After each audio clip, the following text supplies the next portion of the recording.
चला पुढच्या प्रकरणाचं नाव आहे आपल्या रिमाइंडर थेरम।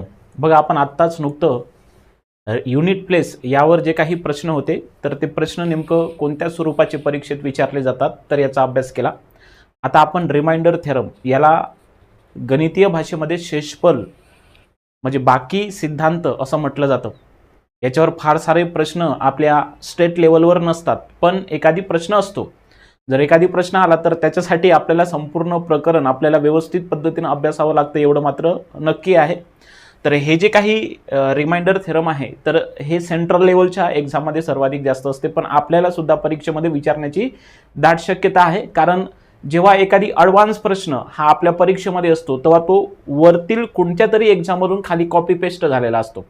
म्हणून रिमाइंडर थेरमच्या बाबतीमध्ये कसलेही प्रश्न जरी आले तर आपण व्यवस्थित पद्धतीने सोडू।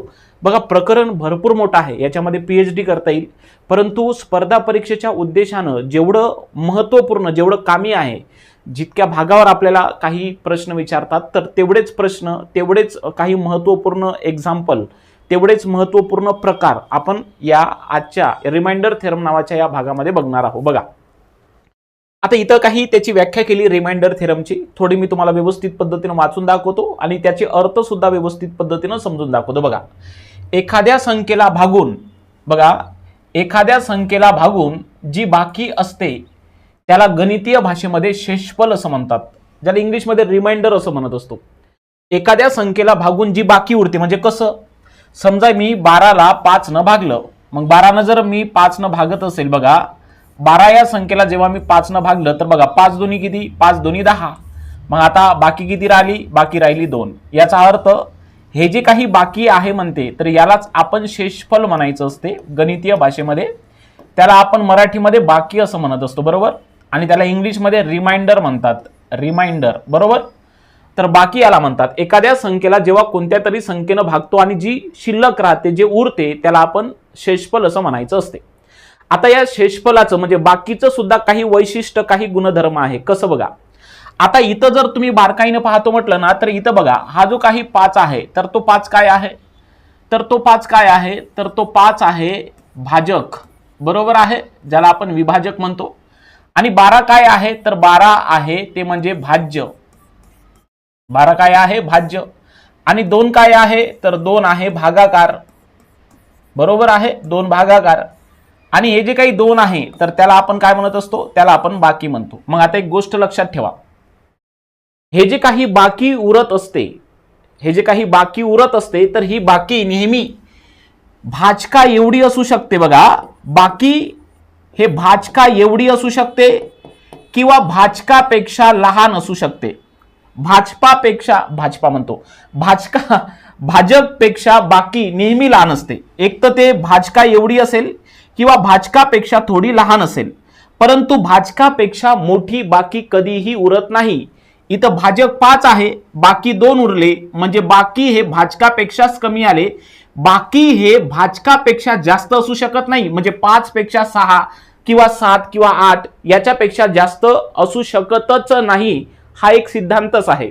म्हणजे भाजका एवढीच बाकी असू शकते किंवा भाजकापेक्षा लहान असू शकते, पण भाजकापेक्षा बाकी मोठी असू शकतच नाही, हे कन्फर्म लक्षात ठेवा। ओके, हा पहिला सिद्धांत आपल्याला रिमाइंडर थेरमचा महत्त्वपूर्ण अभ्यासायला मिळतो।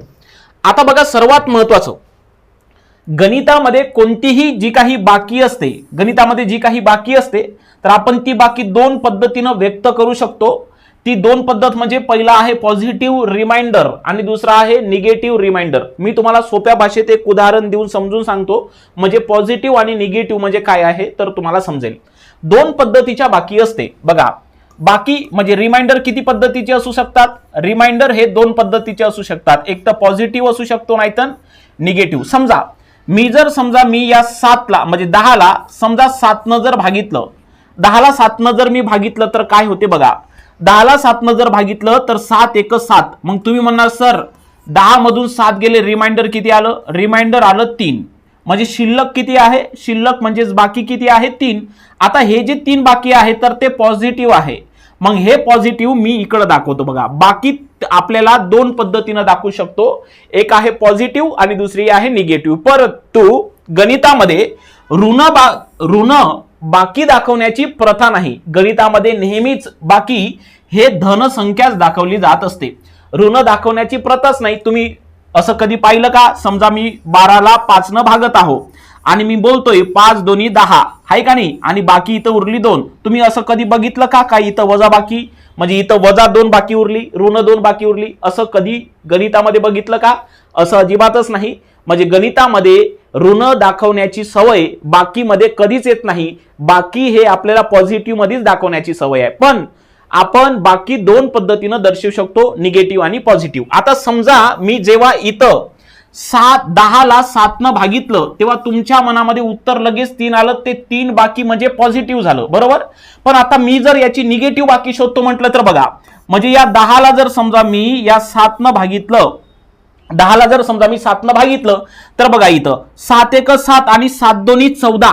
तुम्ही म्हणणार सर इथं तर 7 2 14 म्हणू लागले तुम्ही, पण इथं बघा या 10ला काही 7 न एकच वेळा भाग जातो, 2 वेळा भाग जातो का? नाही जात. पण जर तुम्ही मजबुरीनं भागाकार केला, कसा? मजबुरीनं.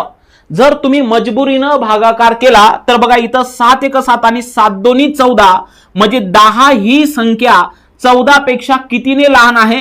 तर 10 ही संख्या 14 पेक्षा 4 ने लहान आहे. म्हणून इथं जे काही बाकी असणार आहे तर इथं बाकी असणार आहे निगेटिव्ह 4. किती असणार आहे? निगेटिव्ह 4. म्हणजे इथं याची बाकी रिमाइंडर मी -4 असं म्हणू शकतो. रिमाइंडर किती आहे इथं? रिमाइंडर आहे इथं -4. तुम्हाला समजत आहे का व्यवस्थित? मी काय केलं? मी पहिल्या उदाहरणामध्ये 10ला 7 न भागितलं तर 7 1 7 बोललो, 10 मधून 7 गेले, राहिले किती? 3. म्हणजे हे 3 जे आहे तर ते आहे पॉझिटिव्ह रिमाइंडर, बरोबर. मी तुम्हाला असं बोललो का गणितामध्ये केवळ पॉझिटिव्हच रिमाइंडर दाखवण्याची प्रथा आहे, परंतु रिमाइंडर हे 2 पद्धतीनं व्यक्त केल्या जाऊ शकते, एक तर पॉझिटिव्ह किंवा निगेटिव्ह. आता निगेटिव्ह कडे थोडं लक्षात घ्या, कारण याच्यावरून आपल्याला काही महत्वपूर्ण कन्सेप्ट शिकायला मिळतं. बघा, जर तुम्ही या 10ला 7 न भागितलं तर 7 1 7 आणि 7 2 14. याचा अर्थ काय? मी त्या 10ला मजबुरीनं भागाकार करतो, म्हणजे 7 2 14 म्हणत आहो. मग मी जेव्हा 7 2 14 म्हटलं तेव्हा 14 ही संख्या 10 पेक्षा 4 न मोठी आहे. याचा अर्थ 10 ही संख्या 14 पेक्षा 4 न लहान आहे. मग 10 ही संख्या 14 पेक्षा 4 न लहान आहे, म्हणून इथं रिमाइंडर राहणार आहे -4. किती राहणार आहे? -4, ऋण 4, बरोबर.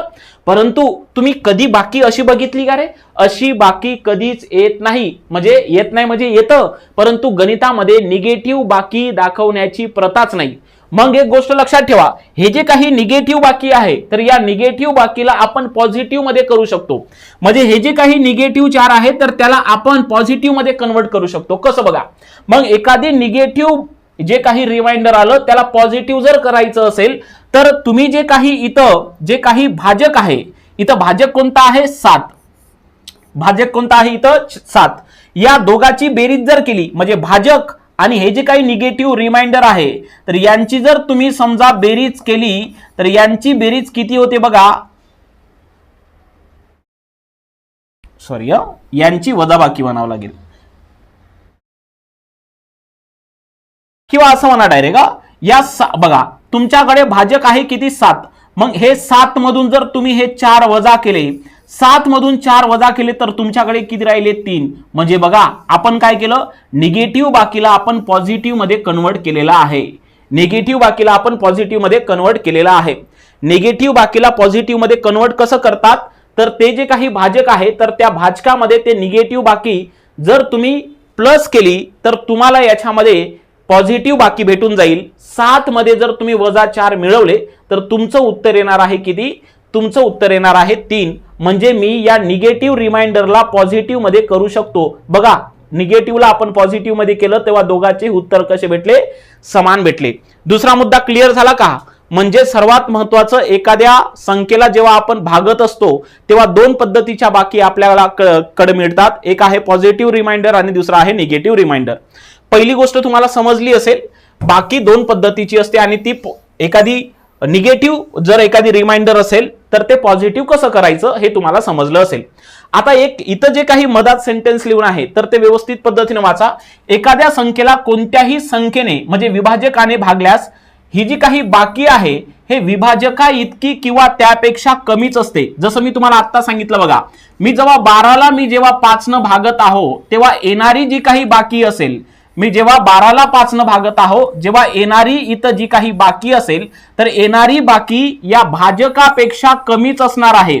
येणारी बाकी कशी असेल? येणारी बाकी ही भाजकापेक्षा कमीच असणार आहे. भाजकापेक्षा कधीही बाकी मोठी असू शकत नाही, हे लक्षात ठेवा. ओके, म्हणजे या तीनही व्याख्येचा अर्थ तुम्हाला आता इथं समजलेला असेल. आता सर्वात महत्वाचं एक दोन उदाहरणं घेऊ, म्हणजे त्या उदाहरणाच्या माध्यमातून आपल्याला काही कन्सेप्ट शिकायला मिळणार आहे. तर त्या कन्सेप्टकडे आपण व्यवस्थित पद्धतीनं वळूया. बघा, तर पहिला प्रश्न तुमच्या स्क्रीनच्या समोर आपण घेऊयात. आता आपल्याला या रिमाइंडर थेरम मध्ये कोणते कोणते नियम शिकायचे आहे बघा. याच्यामध्ये छेद आणि अंश, याच्यामध्ये जेव्हा एकचा फरक असतो अशा वेळेस काय टेक्निक आहे. अंश आणि छेद याच्यामध्ये एकचा फरक नसतो, परंतु त्या अंशाला किंवा छेदाला एकच्या जवळ नेता येते. त्यानंतर फेरमेट थेरम असेल, आहे का नाही. त्यानंतर ऑयलरचा सायकल नियम असेल, त्यानंतर विल्सन्स थेरम असेल, 4 आणि 10चा नियम. हे महत्वपूर्ण जे काही 5-6 प्रकार आहे तर आपल्या परीक्षेमध्ये वारंवार विचारतात. तर हे 5-6 प्रकार जरी व्यवस्थित लक्षात ठेवले तरी प्रश्न सुटतो, एवढं मात्र निश्चित आहे. चला, पहिला प्रश्न आपण रिमाइंडर थेरमचा घेऊयात. बघा, 5 या संख्येला 19 ने भागले तर बाकी किती? त्यांनी काय म्हटलं बघा, 5 या संख्येला कितीने भागायचं आहे? 5 या संख्येला 19 न भागायचं आहे. रिमाइंडर किती? मग आता बघा, तुम्हाला जर शाळेमध्ये, जर प्राथमिक शाळेमध्ये जेव्हा असे उदाहरणं होते तेव्हा आपण पटकन काढायचो, पण आता आपल्याला काढता येत नाही, बरोबर आहे की नाही. पण लक्षात ठेवा, आपल्याला याला व्यवस्थित पद्धतीने सोडवायचं आहे. बघा, 19ला 5 न भागायचं आहे. 19चा भागाकार 5ला बसत नाही, म्हणून आपण इथं काय घेतो? शून्याचा भाग देतो, बरोबर. म्हणजे शून्याचा जेव्हा इथं भाग देतो तेव्हा इथं ऑटोमॅटिक शून्य येते. लक्षात ठेवा, खाली ऑटोमॅटिक काय येते आहे? शून्य येत आहे. मग मला सांगा, 5 मधून शून्य गेले, राहिले किती? 5. याचा अर्थ बाकी किती राहिले? बाकी राहिले 5. म्हणून या प्रश्नाचं उत्तर पर्याय क्रमांक 1च येणार आहे. हाय का नाही? आपल्याला ही स्टेप माहिती होती का? आपण जेव्हा पहिलीपासून आतापर्यंत शिकत आलो, हाय का नाही, कॉलेजमध्ये, प्राथमिक शाळेमध्ये असताना, तेव्हा ते स्टेप माहिती होती, पण आता येत नाही. पण लक्षात ठेवा, तो रिअलिटी भागाकार असा करावा लागतो. समजलं? तर आता इथून एक गोष्ट पुन्हा शिका तुम्ही. काय? हे झालं ठीक आहे, पण प्रत्येक वेळेमध्ये असंच करायचं नाही. तर जर तुम्हाला एखादी, बघा, या 19 न जर समजा तुम्हाला 19 न जर तुम्हाला 5ला भागाकार द्यायला सांगितला, म्हणजे 5ला 19 न भागायचं आहे. 5ला कशाने भागायचं आहे? 5ला 19 न भागायचं आहे. मग एक गोष्ट लक्षात ठेवा, जेव्हा एखादी संख्या, बघा, जेव्हा एखादी संख्या ही, म्हणजे हे 5 काय आहे? 5 भाज्य आहे.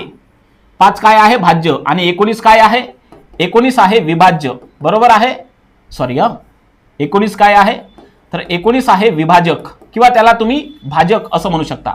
म्हणजे एखादी, हा जो काही भाज्य आहे, भाज्य, एखादी भाज्य जेव्हा भाजकापेक्षा लहान असते, बघा, प्रत्येक वेळेस असं करायचं नाही बरं का. एक नियम लक्षात ठेवा, जेव्हा एखादी भाज्य हे भाजकापेक्षा लहान असते तेव्हा बाकी नेहमी भाज्य उरत असते. म्हणजे बघा, बाकी किती उरते? 5. जसं बघा इथं, समजा मी तुम्हाला असं म्हटलं, समजा 37ला जर मी तुम्हाला म्हटलं 11 न भागा, बाकी किती उरणार आहे?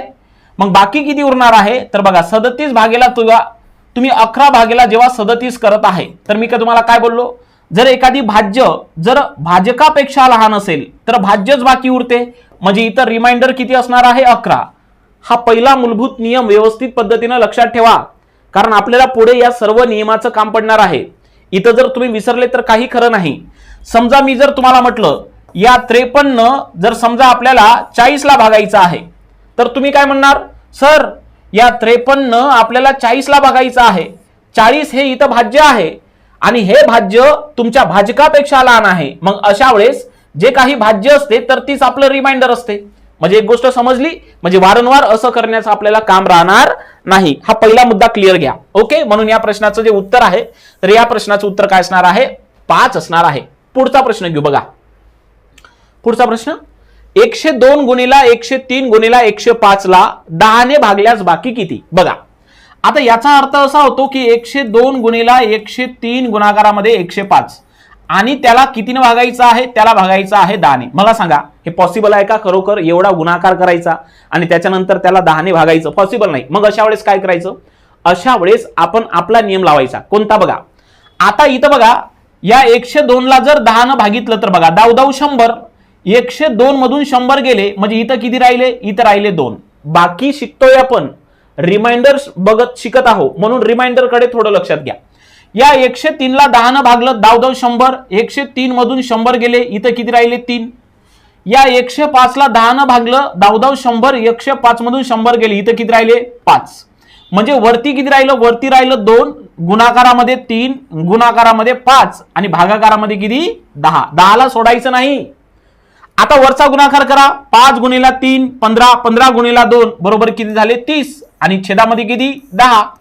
30 ला जर तुम्ही 10 न भागितलं तर पूर्ण भागाकार जातो, म्हणजे रिमाइंडर किती राहते, रिमाइंडर राहते 0. म्हणजे या प्रश्नाचं उत्तर असणार आहे पर्याय क्रमांक 1. लक्षात आलं. अशा पद्धतीनं तो प्रश्न सॉल्व्ह करायचा.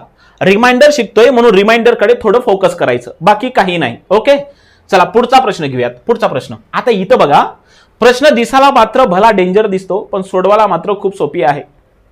कसं सोडवणार बघा. इथं 2चा 51वा घात अधिक 2चा 52वा घात अधिक 2चा 53वा घात अधिक 2चा 54वा घात अधिक 2चा 55वा घात. एक गोष्ट लक्षात घ्या मित्रांनो, बघा लई सोपा आहे, अवघड करू नका तुम्ही तुमच्या मनाला वाटून. 2चा 51वा घात अधिकचं चिन्ह आहे 2चा 52वा घात अधिकचं चिन्ह आहे 2चा 53वा घात अधिकचं चिन्ह आहे 2चा 54वा घात अधिकचं चिन्ह आहे 2चा 55वा घात. एवढं क्लिअर आहे. मला सांगा, इथं 2चा 51वा घात आहे ना पहिले, हो.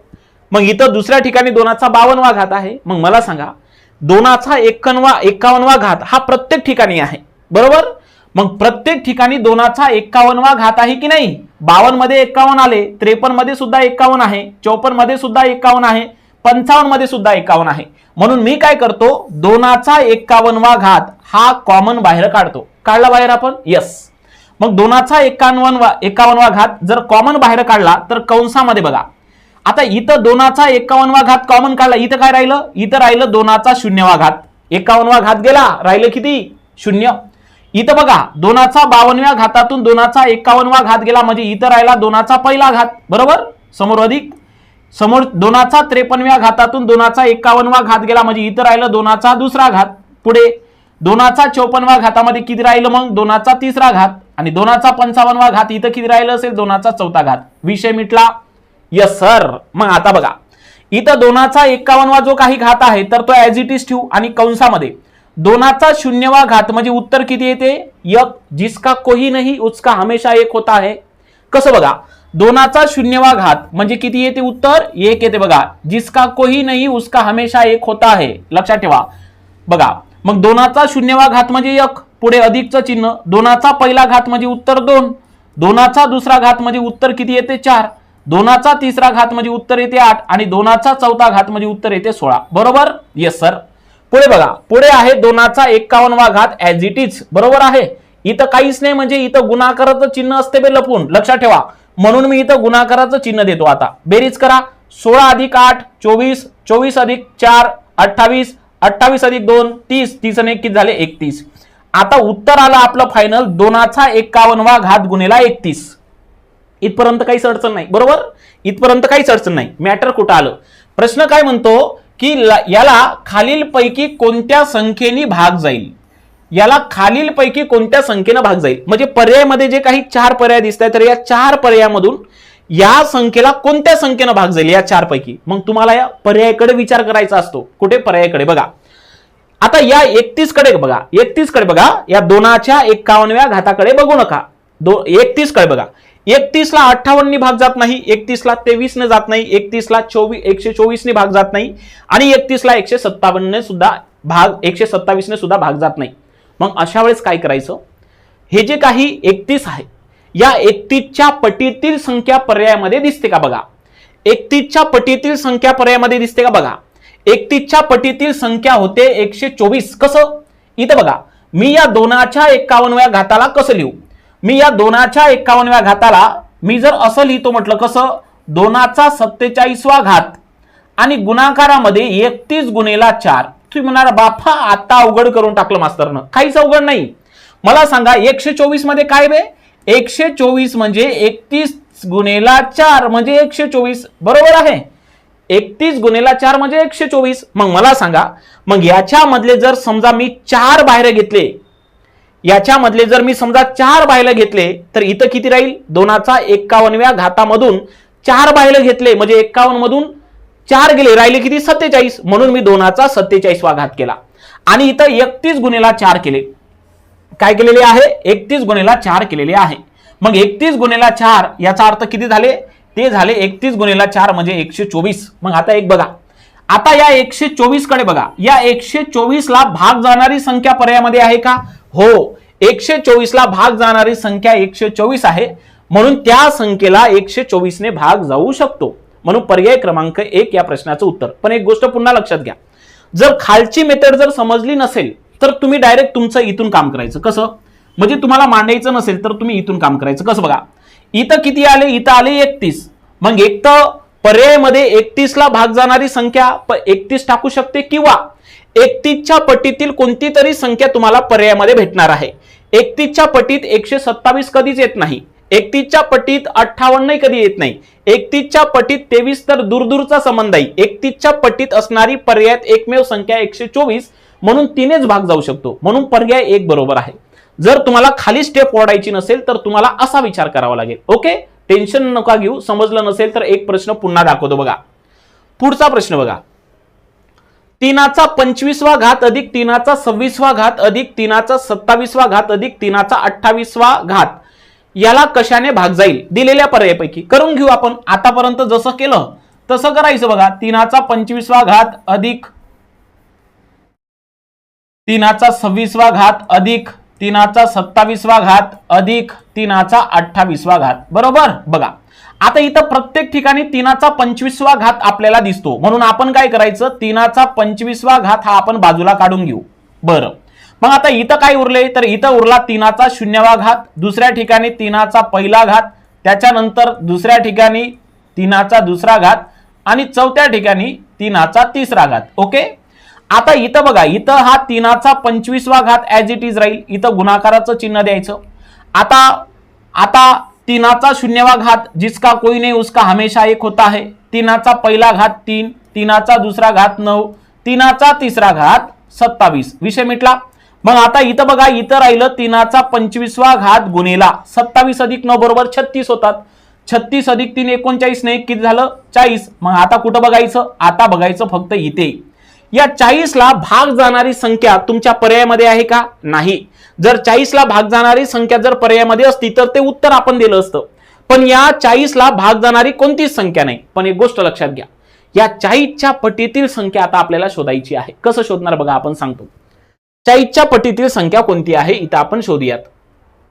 कसं बघा, 40च्या पटीतील संख्या शोधायचं असेल किंवा जर नसेल शोधायचं तर आपण स्टेप न जाऊ, जसं आपण मागच्या उदाहरणामध्ये स्टेपने गेलो तसं इथं स्टेपने जाऊ. बघा आता इथं 3चा 25वा घात, 3चा 25वा घात म्हणजे माहिती आहे ना, 3चा 25 वेळा गुणाकार.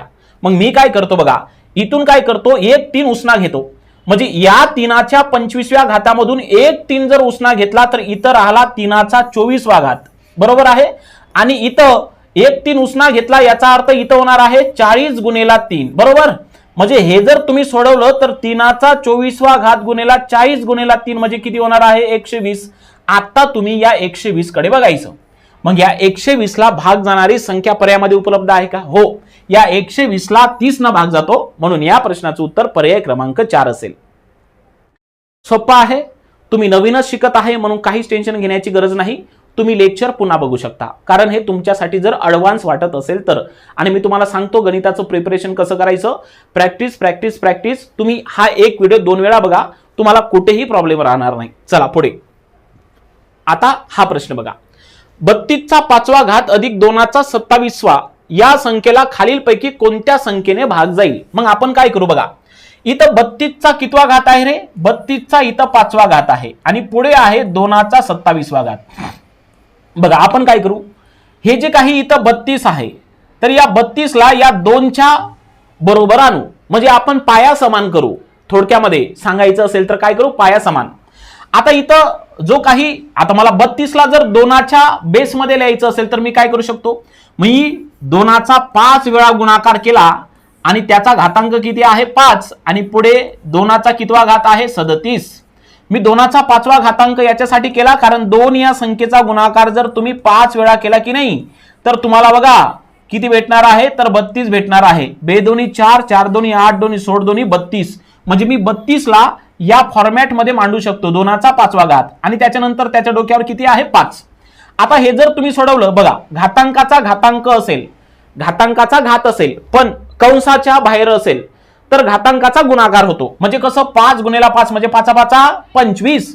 म्हणजे हे 2 ऍज इट इज राहील आणि 5 गुणिला 5 केलं तर 5 5 किती 25. हे 2च्या डोक्यावर होतील आणि अधिक हे किती आहे 2चा 27वा घात. बघा हे उदाहरण कसं झालं, हे बघा हे उदाहरण बघा आपण मागे सोडवलं ना, हे 3 3 म्हणजे यांचे जे काही पाया आहेत तर तो समान झालेला आहे. मग इथं बघा आता इथं कॉमन काय निघते 2चा 25वा घात कॉमन निघते बघा. मग 2चा 25वा घात बाजूला काढून घ्या, काढला. मग इथं काय राहिला, इथं राहिला 2चा 0वा घात आणि इथं किती राहिलं, इथं राहिलं 2चा 2रा घात. बरोबर आहे. मग आता इथं बघा 2चा 25वा घात गुणाकारामध्ये 2चा पहिला घात म्हणजे 1 येणार आहे उत्तर. बरोबर आहे. आणि अधिक 2चा 2रा घात म्हणजे उत्तर येणार आहे 4. म्हणजे याचा अर्थ 2चा 25वा घात गुणिला 1 अधिक 4 बरोबर किती होणार आहे 5. कुठे बघायचं माहितीये का, इथं बघायचं, इथे 5. जर पर्यायामध्ये जर 5 असतं, पर्यायामध्ये 5 असतं तर या संख्येला 5 ने भाग गेला असता. पर्यायामध्ये 5 असतं तर या संख्येला 5 ने भाग गेला असता, पण पर्यायामध्ये 5 नाही. मग तुम्ही काय करायचं, आता इथं 2चा जो 25वा घात आहे याचा अर्थ 2चा गुणाकार 25 वेळा करणे होय. मग याचा अर्थ आपण काय करू, इथून 2 उसना घेऊ.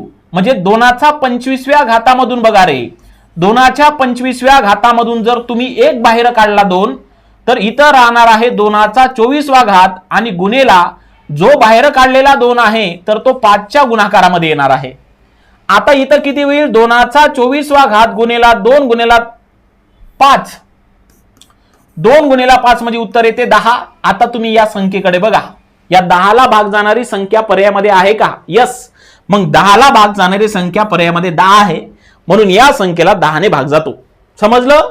तर अशा पद्धतीने हे प्रश्न आपल्याला सॉल्व्ह करायचे असतात. एकदम सोपं आहे, फक्त तुम्हाला ते नवीन वाटू शकते पण काही नवीन नाही. समजलं. चला आता आपण पुढच्या प्रश्नाकडे जाऊयात.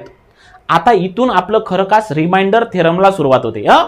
इथून आपला खरकास कोणता पार्ट चालू होतो, रिमाइंडर थेरमचा.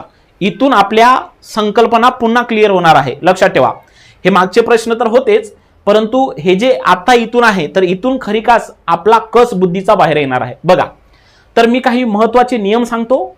हे नियम जर व्यवस्थित पद्धतीने लक्षात ठेवले तर 100% परीक्षेमधले तुम्हाला प्रश्न सुटेल याची मात्र खात्री देतो.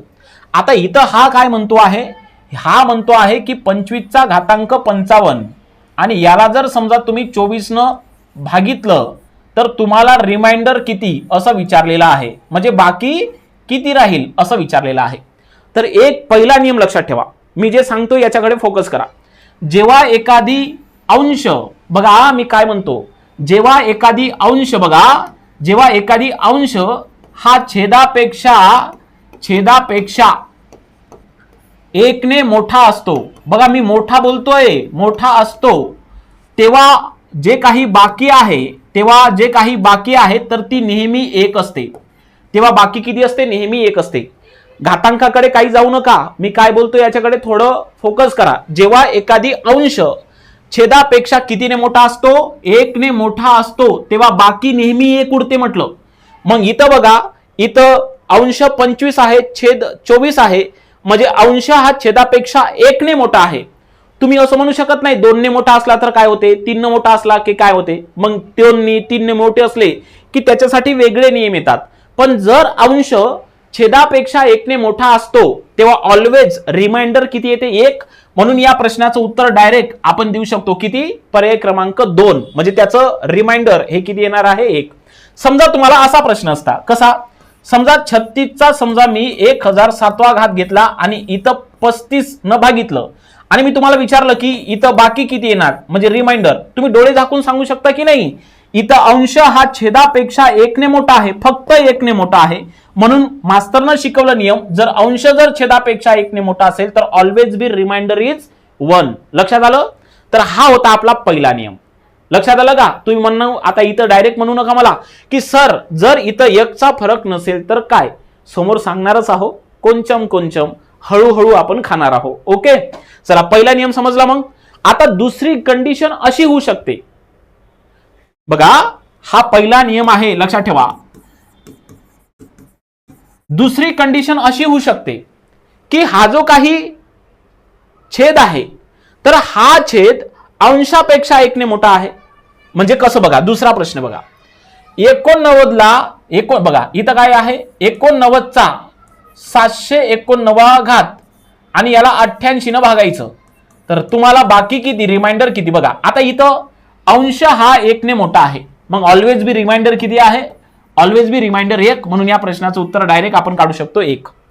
अंश 1 ने मोठा असेल छेदापेक्षा तर ऑलवेज रिमाइंडर 1च असते. ह्या नियम तोंडपाठ ठेवायचा. आता बघा दुसरी अट अशी असू शकते बघा, कसं इथं काय म्हणते 58 चा 785 घात आणि त्याला आपण 59 न भागून द्यायचं. मग इथं बघा इथं उलट झालं. आता इथं अंश हा छेदापेक्षा 1 ने लहान आहे. दोन पद्धतीच्या घटना असू शकतात. एक तर अंश हा छेदापेक्षा 1 ने मोठा असू शकतो किंवा अंश हा छेदापेक्षा 1 ने लहान असू शकतो. मग जर एखादी अंश छेदापेक्षा 1 ने मोठा असेल तर बाकी 1 उरते आणि अंश जर छेदापेक्षा 1 ने लहान असेल, फक्त 1 ने बोलतोय बघा, अंश हा छेदापेक्षा 1 ने काय आहे, लहान आहे. मग आता एक गोष्ट लक्षात ठेवा, जेव्हा अंश छेदापेक्षा 1 ने लहान असतो, छेदापेक्षा 1 ने कसा असतो, लहान असतो, लहान. अशा वेळेस जर तुम्हाला बाकी काढायची असेल, तर बाकी ही घातांकावरून काढली जाते. कशावरून, घातांकावरून, किंवा मी असं म्हणतो बाकी हे घातावरून काढली जाते. जर एखादी अंश जर छेदापेक्षा 1 ने लहान असेल तर अशा वेळेस बाकी त्या संख्येच्या घातावरून काढली जाते. कसं बघा, आता घातांक जर एखादी त्या संख्येचा सम असेल किंवा घातांक जर त्या संख्येचा विषम असेल तर मग बाकी काय. जर बघा एखादी अंश जर छेदापेक्षा 1 ने लहान असेल तर अशा वेळेस बाकी घातांकावरून ठरवतात. घातांक जर सम असेल, घातांक सम असेल तर बाकी 1 उरते. घातांक सम असेल तर बाकी ऑलवेज बी 1. आणि घातांक जर विषम असेल तर दिलेल्या संख्येचा जो काही पाया असतो तर तीच आपली बाकी असते. मग आता इथं बघू का नेमकं बाकी किती येणार आहे. बघा इथं 58 चा घातांक 785 त्याला डिवायडेड करायचा 59 ने. इथं हा जो काही अंश आहे तर तो छेदापेक्षा 1 ने लहान आहे, बरोबर. मग जेव्हा एखादी अंश छेदापेक्षा 1 ने लहान असतो तर अशा वेळेस बाकी घातांकावरून ठरवायची. घातांक जर विषम असेल तर त्या संख्येचा पाया म्हणजे 785 चा पाया किती आहे, 58. मग घातांक विषम असेल तर रिमाइंडर हे अंश ठिकाणी असणारी जी संख्या आहे तर तेच रिमाइंडर येते. म्हणजे इथं रिमाइंडर किती असणार आहे, 58, बरोबर. म्हणून पर्याय क्रमांक 1 उत्तर. समजा दुसऱ्याच्या मनामध्ये असा विचार आला, मास्तर इथं जर असं असतं तर 58 चा 776 घात आणि त्याला 59 न भागितलं तर बाकी रिमाइंडर किती. मग आता तर रिमाइंडर बघा इथं अंश छेदापेक्षा 1 ने लहान आहे, म्हणजे बाकी कशी काढायची, बाकी घातांकावरून. घातांक सम असेल तर रिमाइंडर 1. मग घातांक इथं काय आहे, सम, म्हणून याचा रिमाइंडर असतो 1. हे नियम आहे बे. हे कसं आलं हे की काय विचारू नका, हे नियम आहे, हे सिद्धांत आहे. लक्षात आलं. तर हा होता आपला दुसरा नियम. जर अंश छेदापेक्षा 1 ने लहान असेल तर अशा वेळेस घातांकावरून काय काढलं जातं, अशा वेळेस घातांकावरून आपण त्याची बाकी काढून शकतो. समजलं. हा होता आपला दुसरा नियम. आता एक प्रश्न पुन्हा बघू बघा. आता इथे बघा 100 चा 200वा घात आहे, 100 चा कितवा 200वा घात आहे आणि त्याला 101 न भागायचं. इथं काय झालं, इथं हा अंश छेदापेक्षा 1 ने लहान आहे. लगेच नियम क्लिक झाला पाहिजे. जर अंश छेदापेक्षा 1 ने लहान असेल तर घातांकावरून बाकी काढतात. घातांक सम आहे, मग घातांक सम आहे तर ऑलवेज बी रिमाइंडर किती असतं, 1 असतं. घातांक विषम असतात तर 100 बाकी आले असते. बघा इथं हे यांनी चुकवला आहे पर्याय. मी इथं 100च्या जागी 1 घेतो आणि पर्याय क्रमांक 2 असं उत्तर देतो. इथं थोडेसे ऑप्शन चुकलेले आहे, मिस्टेक झालेले आहेत. समजलं का सांगा. हा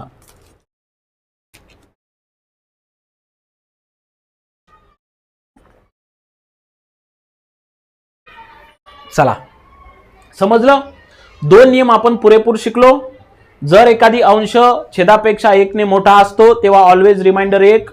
जेव्हा एखादी अंश छेदापेक्षा 1 ने लहान असतो तेव्हा घातांकावरून बाकी शोधतात. घातांक विषम असेल तर बाकी पाया असतो, घातांक सम असेल तर ऑलवेज बी रिमाइंडर 1. ओके, दोन महत्वपूर्ण नियम इथं क्लिअर झाले. हे नियम लक्षात ठेवा, कारण या नियमावर आधारित पुढचे उदाहरण सोडवायचे. आता इथून गणित पुन्हा चेंज होते बघा. तिसऱ्या क्रमांकाचं गणित. आता बघा, इथे तुमच्या मनातली शंका या गणितामध्ये येत आहे. इथं 2चा 64 आहे आणि त्याला आपल्याला 17 भागायचा आहे. आता आपल्याला रिमाइंडर विचारलेला आहे, किती राहील? सोपा आहे रे. तुम्ही म्हणाल सर काहाचं सोपं आहे? इथं 17 आहे, वर तर 2 आहे. आता या अंश आणि छेदामध्ये 1चा फरकच नाहीये. मग आता एक गोष्ट लक्षात घ्या, जेव्हा अंश आणि छेदामध्ये 1चा फरक नसतो अशा वेळेस, आणि तुम्ही म्हणू नका की सर पेपरमध्ये नेमकं कोणत्याही संख्या देते का, नाही. जेव्हा एखादी एक्झामिनर तो प्रश्न जेव्हा टाकताय तेव्हा तो स्वतः निश्चित करून टाकतो की काहीतरी लॉजिक वापरून प्रश्न टाकत असतो. उठलं सुटलं धरलं आपल्या मताने संख्या घेतल्या आणि त्या टाकल्या असं कधीच होत नाही. त्याला काहीतरी व्यवस्थित पद्धतीने त्यांनी सोडून बघितलं असेल कोणत्या तरी नियमाला अनुसरून, तेव्हा तो प्रश्न आपल्याला परीक्षेत टाकला असेल. बघा आता इथं अंश आणि छेदामध्ये 1चा फरक नाही, पण हे फार महत्वाचं आहे. पण अंश आणि छेदामध्ये आपण 1चा फरक आणू शकतो. अंश आणि छेदामध्ये बघा, अंश आणि छेदामध्ये 1चा फरक आणू शकतो. 1चा फरक आपण आणू शकतो. कसं?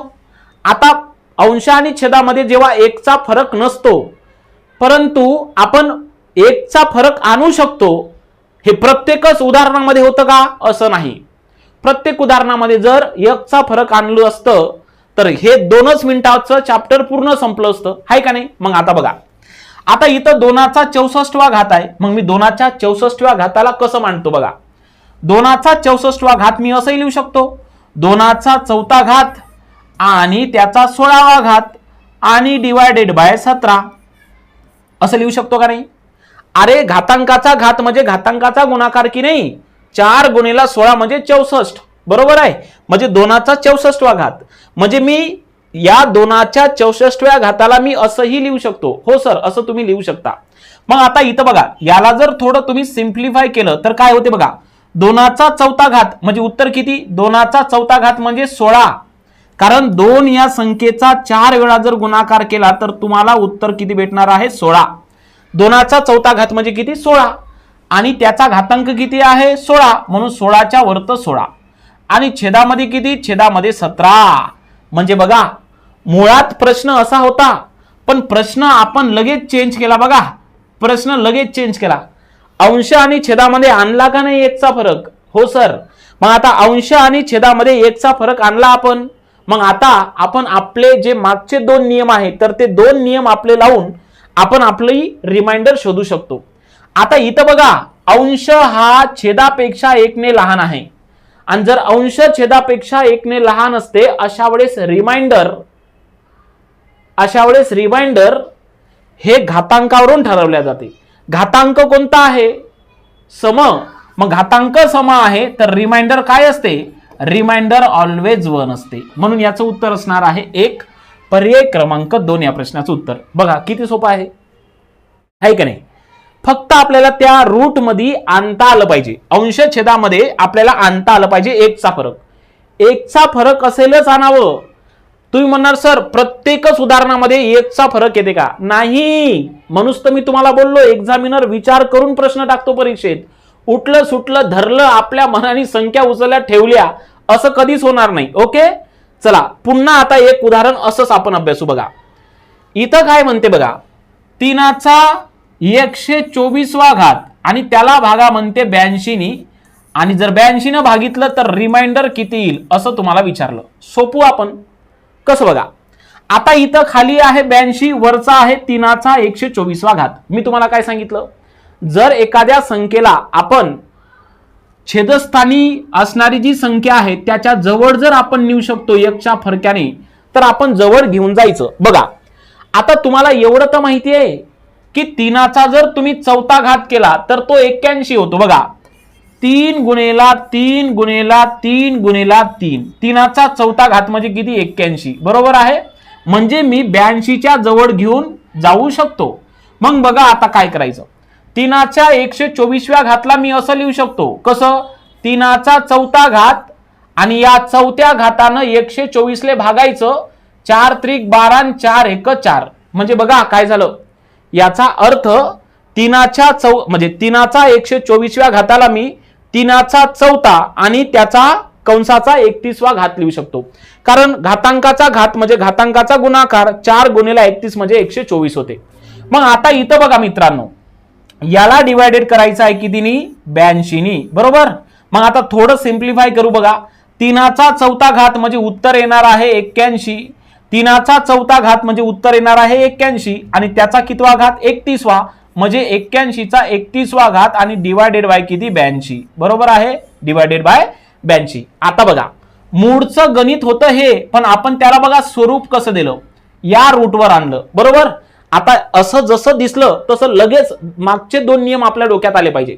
का? इथं जो काही अंश आहे तर तो छेदापेक्षा 1 ने लहान आहे. मग अंश छेदापेक्षा 1 ने लहान असते तर अशा वेळेस बाकी घातावरून काढली जाते. घातांकात जर एखादी विषम असेल तर अशा वेळेस रिमाइंडर बेस असतो. या 31चा बेस 81 आहे म्हणून इथं रिमाइंडर येणार आहे 81. म्हणून पर्याय क्रमांक 1 या प्रश्नाचं उत्तर आहे. घातांक सम असतात तर बाकी 1 आली असती. समजलं? तर असा हा प्रश्न आपण सॉल्व्ह करायचा असतो व्यवस्थित पद्धतीने आणि हळूवार चाललो मी. त्याचं कारण असं आहे, कारण बरेच हे जे काही प्रॉब्लेम आहे तर तुम्हाला कुठे पुस्तकामध्ये अभ्यासाला मिळत नाही मराठीमध्ये, किंवा कुठे जर तुम्ही क्लास केले तर त्या क्लासमध्ये सुद्धा एवढ्या ॲडव्हान्स पर्यंत जात नाही. सो आपण व्यवस्थित पद्धतीने बघणार आहोत, कोणताही प्रॉब्लेम्स जाणार नाही बाहेर, एवढं मात्र नक्की. ओके, चला आता पुढचा प्रश्न घेऊयात. आता इथं हे 3 नियम आपल्याला इथं समजले. पहिला नियम होता की अंश छेदापेक्षा 1 ने मोठा असेल तर बाकी 1 असते. दुसरा नियम, अंश छेदापेक्षा 1 ने लहान असेल तर घातांकावरून बाकी. आणि आपण तिसरं उदाहरण शिकलो होतो की जर अंश आणि छेदामध्ये 1चा फरक जर नसेल पण आपण अंशाला आपण छेदाच्या 1 पर्यंत आणू शकतो, तर असा एक प्रश्न आपण बघितला.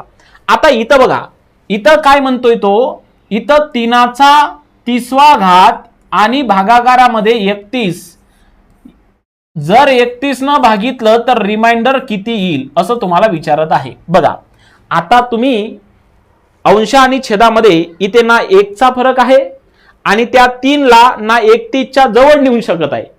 बरोबर आहे? नेऊ शकता का? 3ला 31च्या जवळ नाही नेऊ शकत. 3चा दुसरा घात केला तर न होतो, 3चा तिसरा घात केला तर 27 होते आणि 3चा चौथा घात केला तर 81 होते. आपण 3चा कोणताही घात करा, आपण 31च्या जवळ जाऊ शकतच नाही. मग अशा वेळेस काय?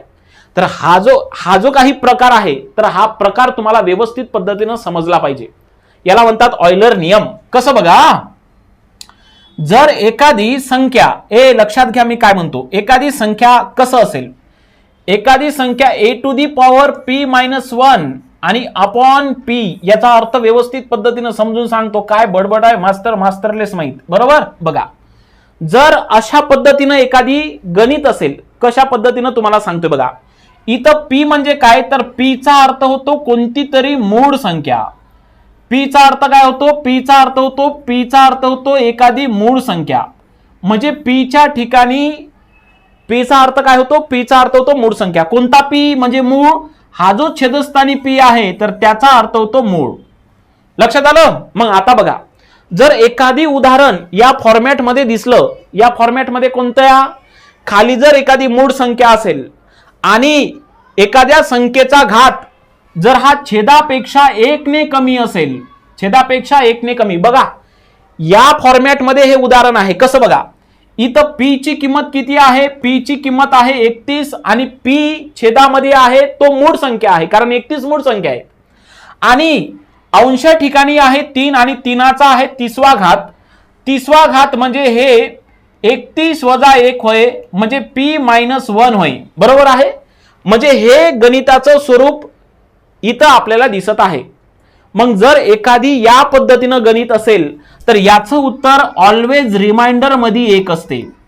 ऑलवेज किती असते? ऑलवेज याचं जे काही रिमाइंडर असते तर ते 1 असते. म्हणून पर्याय क्रमांक 1 या प्रश्नाचं उत्तर असेल. या फॉर्मॅट मध्ये पाहिजे. या फॉर्मॅटचा अर्थ समजून घ्या. समजा कसं, मी जर समजा असं म्हटलं, कसं बघा, मी जर म्हटलं तुम्हाला 15चा 135वा घात आहे का नाही, किंवा असं बोलतो 15चा 136वा घात आणि भागेला 137, रिमाइंडर काढा. मग याचं रिमाइंडर येणार आहे 1. का?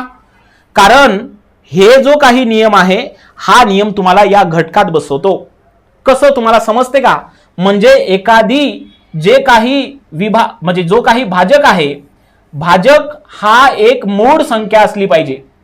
भाजक काय असलं पाहिजे? भाजक एक मूळ संख्या असलं पाहिजे. आणि हा जो घातांक आहे हा घातांक भाजकापेक्षा 1 ने कमी असला पाहिजे. मग इथं बघा ना, भाजक 137 आहे, भाजक 137 आहे, 137 ही एक मूळ संख्या आहे आणि या संख्येचा घात भाजकापेक्षा 1 ने कमी आहे. म्हणजे अशा पद्धतीच्या उदाहरणामध्ये रिमाइंडर हे ऑलवेज 1 असते. मग तुम्ही म्हणणार हे कसं बघायचं सर? याच्यासाठी अभ्यास करायला लागते ना, असं स्वरूप पाहावं लागते प्रश्नामध्ये, आहे का नाही? फुकट थोडी येतं माय गणित, आहे का नाही? लक्षात ठेवा. तर अशा पद्धतीनं जर एखादी असेल उदाहरण तर त्याचं रिमाइंडर हे ऑलवेज 1 असेल, जसं या पद्धतीनं. पण पी हे एक मूळ संख्याच असली पाहिजे भाऊ, पी हे एक मूळ संख्याच असली पाहिजे बोलतोय. तू म्हणणार 135 ठेवलं तर जमेल का? असं काही जमत नाही आपल्या मनानं. चला, हा झाला एक महत्वाचा नियम, समजला. आता पुन्हा एका महत्वाच्या नियमाकडे जाऊन, याला म्हणतात टोशियंट मेथड. बघा इथं काय म्हणते, 7चा 40वा घात आणि त्याला जर तुम्ही 15 डिवायडेड केलं तर रिमाइंडर किती, असं तुम्हाला विचारलेलं आहे. रिमाइंडर किती? 7चा 40वा घात भागाकारामध्ये 15, जर तुम्ही भागितलं 15 तर रिमाइंडर किती? तर आता हे बघा, 7 आणि 15 मध्ये 1चा फरक आहे का? नाही आहे. 7ला आपण 15च्या जवळ नेऊ शकतो का? नाही नेऊ शकत. म्हणजे आपले दोनही नियम फेल गेले. बरं, तिसरा नियम लावा. आता खाली या स्वरूपामध्ये आहे का ते उदाहरण? कोणत्या? या स्वरूपामध्ये हे उदाहरण आहे का? a⁻p-1/p या उदाहरणामध्ये आहे का? या फॉर्मॅटमध्ये असतं तर रिमाइंडर हे नेहमी किती आलं असतं? रिमाइंडर हे नेहमी 1 आलं असतं. पण हे उदाहरण या फॉर्मॅटमध्ये सुद्धा नाही, आहे का नाही? मग अशा वेळेस बघा, अशा वेळेस आपण टोशियंट मेथड वापरायची असते. काय वापरायचं आपल्याला? टोशियंट. मग टोशियंट मेथड काढण्यासाठी सर्वात महत्वाचा नियम बघा, दोन्ही संख्या या सहमूळ असायला पाहिजे.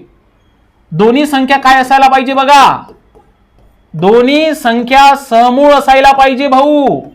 तुम्ही म्हणाल मास्तर हे सहमूळ मूळ मध्येच आलं, काही मध्ये आलं नाही. शिकवलं मस्त तुम्हाला सहमूळ काय होय, त्याच्यानंतर मूळ काय होय, आहे का नाही? बघा, दोन्ही संख्या सहमूळ पाहिजे. दोन्ही संख्या कोणत्या? हे अंशस्थानी जी काही संख्या लिहिली आहे 7 आणि छेदस्थानी जी संख्या लिहिली 15, तर या दोनही संख्या सहमूळ आहे. समूळ संख्या म्हणजे ज्या दोन संख्येचा सामायिक विभाजक 1 असतो. सोप्या भाषेत या दोन संख्येचा मसावी 1 आहे, त्याला म्हणायचं आपण समूळ संख्या.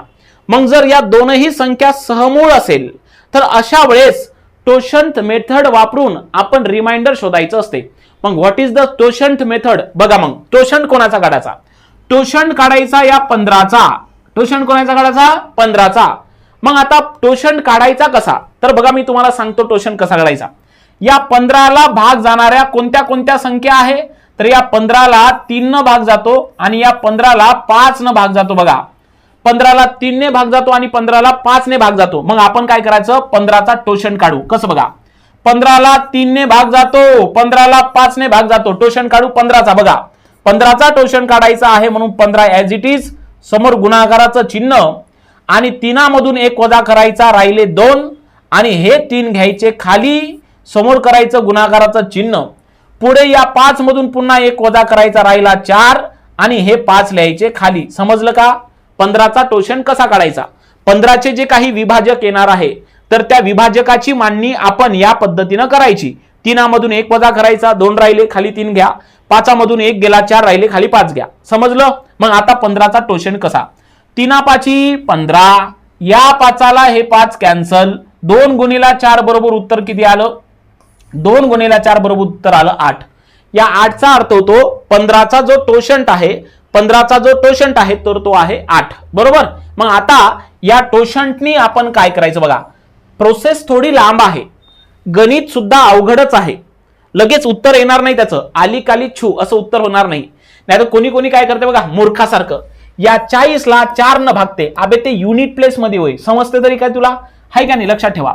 मग आता हे जे काही 15चा टोशंट 8 आलेला आहे, 15चा टोशन किती आला, 8 आला. टोशन कसा काढायचा समजला ना, असा काढायचा. समजा तुम्हाला 14चा टोशन काढायचा आहे, तुम्ही काय करणार, 14ला 2 आणि 7 न भाग जाते, म्हणून 14 इथं लिहायचे, 2तून 1 कमी करा आणि छेदामध्ये 2 घ्या, 7तून 1 कम करा आणि 7 छेदामध्ये घ्या. म्हणजे अशा पद्धतीनं हे जर तुम्ही काढलं तर 14चा टोशन हा 6 येतो. अशा पद्धतीनं काढायचं. जेवढे विभाजक आहे, विभाजक 1 पेक्षा कमी करा आणि याची मांडणी अशा पद्धतीनं करा, तुम्हाला टोशंट भेटून जाईल. बरोबर, लक्षात ठेवा.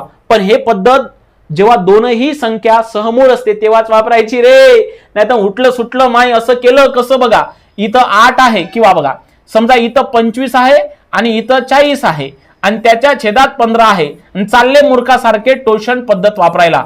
मूर्खांनो असं करू नका. या दोन्ही संख्या समूळ नाहीये, या दोन्ही संख्येचा सामायिक विभाजक बघा 1 आहे, याचा सामायिक विभाजक 5 आहे. मग हे का दोन्ही समूळ संख्या आहे का, नाही. म्हणून अशा वेळेस ही प्रोसेस वापरायची नाही. लक्षात आलं, हा. नाही तर उठलं सुटलं कुठे कोणती पद्धत लावली काहीच टेन्शन नाही. आता हे जे काही टोशन 8 आला तर त्या 8 न काय करायचं, तर त्या 8 न जे काही घात आहे 40 त्याला भागायचं. बघा आता या 40ला जर समजा आपण 8 न भागितलं तर रिमाइंडर किती येते रे, 8ला 40 न भागितलं तर 8 45, रिमाइंडर येणार आहे 0. रिमाइंडर किती येणार आहे, रिमाइंडर येणार आहे 0. रिमाइंडर किती येणार आहे, रिमाइंडर येणार आहे 0. बघा परत सांगा म्हणते, अरे रारा देवा किती सोपी सांगतो रे, किती सोपं शिकवता आईची शपथ. बघा 7चा कितवा घात वय 40वा, त्याला कितीनं भागायचं 15 न. आता तुम्ही म्हणणार मास्तर हे मागच्या प्रश्नासारखं नाही सुटत का, नाही सुटत का, कारण हे या फॉर्मॅटमध्ये नाही आहे. म्हणजे एखादी खाली पी आहे का, म्हणजे पी म्हणजे खाली मूळ संख्या आहे का, मूळ संख्या होय 15 नव्हे. मग मूळ संख्या नसेल तर अशा वेळेस आपण टोशंट मेथड वापरायची. टोशंट मेथड म्हणजे काय, दोनही अंश आणि छेदस्थानी संख्या या समूळ असल्या पाहिजे तेव्हाच टोशंट वापरायची. मग आता 15चा टोशन कसा काढायचा, 15चा टोशन म्हणजे 15 या संख्येला 3 आणि 5 ने भाग जाते, म्हणून 15ची मांडणी कशी करायची गजूभाऊ, 15ची मांडणी 15 गुणेला याचा काढायचा आहे म्हणून 15. आता 3ला कसं म्हणायचं बघा, 3मधून 1 कमी करा 2 राहिले आणि खाली 3 घ्या. आता 5ची मांडणी 5तून 1 कमी करा 4 राहिला, खाली 1 5 घ्या. बरोबर आहे, 5 त्रिक 15, 15 1 15, 4 2 8 1 8, 15चा टोशंट आला 8. बरोबर, 15चा टोशंट आला 8. आता तुम्ही करून पहा स्वतः. मग आता या 8 न काय करायचं, या 8 न या घाताला भागायचं. म्हणजे या 40ला आपण जर 8 न भागितलं तर रिमाइंडर किती येते, रिमाइंडर येते 0. रिमाइंडर किती येते 0. बघा काय काय 3 ते 4 पद्धतीच्या प्रोसेस करावं लागतं टोशंट मेथड मध्ये. या 40ला 8 न भागितलं रिमाइंडर आलं 0. जर एखादी रिमाइंडर 0 आलं की नाही तर अशा वेळेस या 7चा कराचा 4था घात, रिमाइंडर 0 आलं तरच, आणि रिमाइंडर जर 1 आलं असतं किंवा रिमाइंडर जर 2 आलं असतं तर मी ते सुद्धा सांगतो, म्हणजे इथं लक्षात घ्या. आता इथं रिमाइंडर 0 आलं म्हणून आपण काय करायचं, 7चा 40व्या घाताच्या ऐवजी आपण रिमाइंडर 0 आलं म्हणून 7चा 4था घात करायचा आणि त्याला भागायचं कितीने, त्याला भागायचं आपण 15 ने. त्याला भागायचं कितीने, त्याला भागायचं आपण 15 ने. बरोबर आहे. मग आता 7चा 4था घात म्हणजे तुम्हालाही माहित पाहिजे, 7चा 4था घात म्हणजे किती होते बघा, 7चा घन किती 343 आणि गुणाकारामध्ये किती 7. मग 343 गुणेला 7, 7 त्रिक 21 कॅरी 2, 7 चोक 28, 2 30 कॅरी 3, 7 त्रिक 21 अधिक 3 बरोबर 24, म्हणजे 2401. 7चा 4था घात म्हणजे किती येणार आहे 2401 येणार आहे आणि त्याला भागायचं 5 न भाऊ, त्याला भागायचं किती ने 5 ने.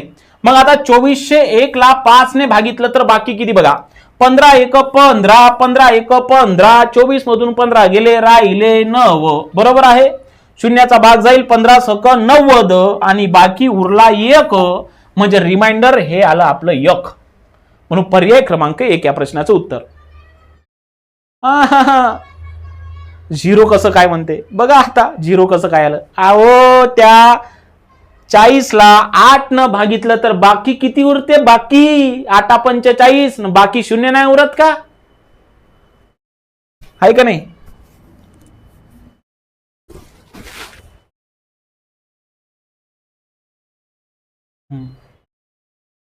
तर अशा पद्धतीने सोडवायचं असतो. पण लक्षात ठेवा, तोषण पद्धत तेव्हाच वापरायची जेव्हा अंश आणि छेद या दोन्ही कोणत्या संख्या आहे, सहमूळ संख्या आहे. तुम्हाला हे व्यवस्थित पद्धतीने लक्षात ठेवावं लागेल, तेव्हाच प्रश्न सुटतात, नाहीतर प्रश्न सुटणार नाही. शपथ लक्षात ठेवा, असंच जावं लागते आपल्याला. चला पुढे जाऊ आपण. पुढचा प्रश्न बघा. आता हा प्रश्न आहे, त्याला म्हणतो आपण विल्सन थेरम. विल्सन थेरम असं म्हणत असतो. कोणत्या कोणत्या थेरमा सांगत आहे मास्तर? बस हे आपली शेवटची थेरम आहे. हा आपला शेवटचा प्रमेय आहे. याच्या पलीकडे काही प्रश्न नसते स्पर्धा परीक्षेमध्ये. एवढं जरी व्यवस्थित केलं तरी काम होऊन जाईल. बघा इथं काय आहे, इथं आहे 28, पण नुसते 28 नाही, 28 फॅक्टोरियल आणि छेदामध्ये आहे 29. छेदामध्ये काय आहे 29. बघा जर एखादी गणित या स्वरूपामध्ये असलं याला विल्सन थेरम म्हणतात. कसं कसं ओळखायचं? बघा की इथं जे काही छेदस्थानी असणारी संख्या आहे तर ती असते p, आणि वरती जी काही संख्या आहे तर ती असते p-1 फॅक्टोरियल. अशा स्वरूपामध्ये जर एखादी उदाहरण असेल तर त्याला म्हणायचं आपण विल्सन थेरम. याचा अर्थ समजते ना तुम्हाला? नाहीतर सूत्र आपल्याकडे आहे, ताट आपल्याकडे आहे, पण भाजी कोणती खायची हेच समजत नसेल, काय उपयोग आहे? हाय का नाही? हे जे उदाहरण आहे तर या फॉर्मॅटमध्ये आहे. या फॉर्मॅटला म्हणतात आपण विल्सन थेरम. लक्षात ठेवा, म्हणजे p ही एक मूळ संख्या आहे. छेदस्थानी जी p आहे तर ती काय असली पाहिजे? एक मूळ संख्या असली पाहिजे. आणि या मूळ संख्येपेक्षा अंश ठिकाणी असणारी संख्या या छेदस्थानीपेक्षा 1 ने लहान असायला पाहिजे आणि त्याला फॅक्टोरियल राहायला पाहिजे. काय राहायला पाहिजे? फॅक्टोरियल. मग अशा वेळेस जे काही याची रिमाइंडर असते, म्हणजे अशा वेळेस याची जी काही बाकी असते तर याची बाकी जो बेस असतो, बेस मीन्स जो पाया असतो, तर तो पायाच म्हणजे बाकी असतो. म्हणजे इथं बघा p ची किंमत 29 आणि 29 ही एक मूळ संख्या आहे आणि अंश ठिकाणी असणारी संख्या 29 पेक्षा 1 ने लहान आहे आणि पुढे फॅक्टोरियल आहे. म्हणजे हे विल्सन थेरम आहे. विल्सन थेरमचा नियम असा सांगतो की नेहमी पाया हा त्याची बाकी असतो. म्हणजे इथं याची बाकी, इथं पाया जो 28 आहे तर तेच त्याची बाकी असेल. समजलं? अशा पद्धतीनं प्रश्न सॉल्व्ह करावा लागतो. एका लेक्चरमध्ये कधीच होणार नाही शक्य, म्हणून कमीत कमी 2 वेळा 3 वेळा बघावं लागेल. तुम्ही म्हणणार एकाच लेक्चरमध्ये शिकतो, एवढं काही आपण बुद्धीनं स्ट्रॉंग नाही आहोत असं लगेच दिसून येते. म्हणून तुम्हाला सांगतो हे 2-3 वेळा लेक्चर बघा, म्हणजे तुम्हाला व्यवस्थित पद्धतीनं पूर्ण समजून जाईल. तुम्ही किती बघा एक लेक्चर तुम्हाला समजणार नाही क्वचित. म्हणजे पहिल्या लेक्चरमध्ये 50% डेटा आपल्या डोक्यात जाईल, दुसऱ्या लेक्चरमध्ये 70% जाईल आणि तिसऱ्या लेक्चरमध्ये 100% फिट होईल. असं म्हणून व्यवस्थित पद्धतीने बघा आणि वाचा. ओके, चला पुढचा प्रश्न आपण बघू. आता इथं बघा 4चा घातांक 56 याला 6 ने भागितलं. 4चा घातांक 56 याला 6 ने भागितलं तर रिमाइंडर किती आहे? एक गोष्ट मी तुम्हाला सांगतो, जर 4चा कोणताही समघातांक असेल, बघा 4चा समघातांक किती? 4चा वर्ग 16, याला 6 ने भागा, बाकी किती उरले? बाकी उरले 4. मी घेतो 4चा चौथा घात. 4चा चौथा घात म्हणजे होते 256, त्याला 6 ने भागतो, किती उरले? 4 सक 24, 1 उरला, साइन 2 12, 4 सक 24, 1 उरला, साइन 2 12, 4 उरले. म्हणजे एक नियम इथं शिकत आहे काय, की जर तुम्ही 4चा कोणत्याही समघाताला जर 6 ने भागले, 4च्या कोणत्याही समघाताला 6 ने भागितले तर बाकी किती उरत आहे? बाकी 4 उरत आहे. म्हणून इथं टेन्शन घेण्याची कामच नाही. इथं 4चा घातांक सम आहे आणि त्याला 6 ने भागायचं आहे. अशा वेळेस रिमाइंडर ऑलवेज 4 असते, म्हणून डायरेक्ट उत्तर 4. हे नियम माहिती पाहिजे म्हटलं. आणि जेव्हा तुम्ही हे पूर्ण प्रकरण शिकणार तेव्हा तुमच्या 8 नियम ऑटोमॅटिक लक्षात राहील. लक्षात राहील? यस. लक्षात ठेवा, 4चा कोणताही एखादी समघातांक असेल की नाही, 4चा कोणताही समघातांक असेल आणि त्याला जर 6 ने भागितलं तर ऑलवेज बी रिमाइंडर 4च उरते. आणि एक अजून नियम आहे 10 साठी. कशासाठी? 10 साठी. बघा मी तुम्हाला तो नियम सांगतो. आता इथं बघा 10चा एखादी 56वा घात आहे आणि त्याला 6 भागायचं आहे. बघा, जर एखादी 10च्या म्हणजे कोणताही समघातांक असेल, बघा आता 10चा जर मी दुसरा घात केला तर उत्तर किती येते 100 आणि त्याला 6 भागलं तर बघा किती बाकी उरते 6 एक 6 उरले किती 4 6 6 36 4 बाकी. समजा 10चा चौथा घात म्हणजे उत्तर किती येणार आहे 10,000 आणि या 10,000ला 6 भागितलं तर बघा इथं किती होणार आहे 6 एक 6 उरले किती 4 6 6 36 4 उरले म्हणजे इथं सुद्धा रिमाइंडर किती येणार आहे 4. म्हणजे एक गोष्ट लक्षात घ्या की 4 आणि 10चा जो नियम आहे बघा 4 आणि 10चा जो नियम आहे 4 आणि 10 या संख्येचा जर घातांक सम असेल आणि त्याला जर 6 ने भागलं असेल तर ऑलवेज बी रिमाइंडर किती उरते ऑलवेज बी रिमाइंडर 4 उरते. 4 आणि 10च्या समघातांक असेल तरच विषम घातांक बोललो नाही. जर एखादी 4 आणि 10चा घातांक सम असेल आणि त्याला जर 6 न भागितलं तर रिमाइंडर ऑलवेज 4 असते. इथं 10चा घातांक 56 ही सम आहे त्याला 6 न भागायचं आहे म्हणून इथं जे काही रिमाइंडर आहे तर इथं सुद्धा रिमाइंडर 4च असणार आहे म्हणून पर्याय क्रमांक 2 या प्रश्नाचं उत्तर. समजलं? हां, अशा पद्धतीने हा प्रश्न सॉल्व्ह करायचा. पुढे बघा, आता पुढचे प्रश्न हे व्यवस्थित पद्धतीनं आपण जे आतापर्यंत नियम शिकलो तर त्या नियमावरच अनुसरून आहे म्हणून आता हे प्रश्न तुम्हाला सोडवायला सोपी जाईल. कसं बघा, तुम्हाला सर्व नियम शिकवले मी, जवळजवळ 6 ते 7 नियम शिकवले. हे 6-7 नियम तुमच्या डोक्यात फिट्ट ठेवा. एका वेळेस तर ते फिट्ट राहणार नाही, लेक्चर परत बघावं लागेल, हे 100% आहे म्हणून व्यवस्थित पद्धतीने बघा. आता इथं काय आहे उदाहरण, इथं आहे 27चा 27वा घात आणि अधिक किती आहे 27 आणि त्याला भागायचा आहे 28 ने आणि शोधायचे आहे आपल्याला बाकी किती काढू आपण. आता एक गोष्ट लक्षात घ्या, केवळ तुम्ही याचा विचार करा. कुठं हे बघा, मी जेवढं काही तुम्हाला किडनीचा आकार दाखवला की नाही तर त्याचा विचार करा, फक्त त्याचाच विचार करा. मला सांगा तुम्ही असं गणित शिकले का कधी? 27चा 27वा घात आणि त्याला 28 असं गणित शिकले का?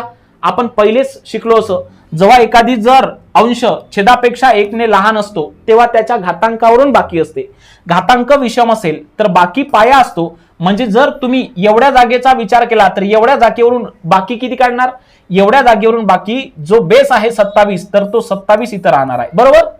आता याचा आपण विषय मिटवला म्हणजे याची बाकी 27 आली आणि पुढे किती आहे? पुढे आहे 27 आणि भागाकारामध्ये किती आहे 28. विषय मिटला. 27 आणि 27 बरोबर किती होतात 54 आणि छेदामध्ये किती 28. 54 ला 28 न जर भागितलं तर तुमच्याकडे रिमाइंडर किती उरतात 28 एक 28.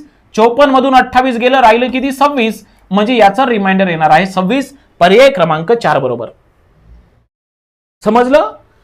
असा विचार करायचा, असा म्हणजे पहिल्या घटनेतून बाकी किती येणार आणि हे नियम आपण शिकलो याच्या पूर्वी भाऊ, आहे का नाही. चला पुढचा प्रश्न. आता हा प्रश्न बघा, सेम आता जो सोडवला तसाच प्रश्न आहे.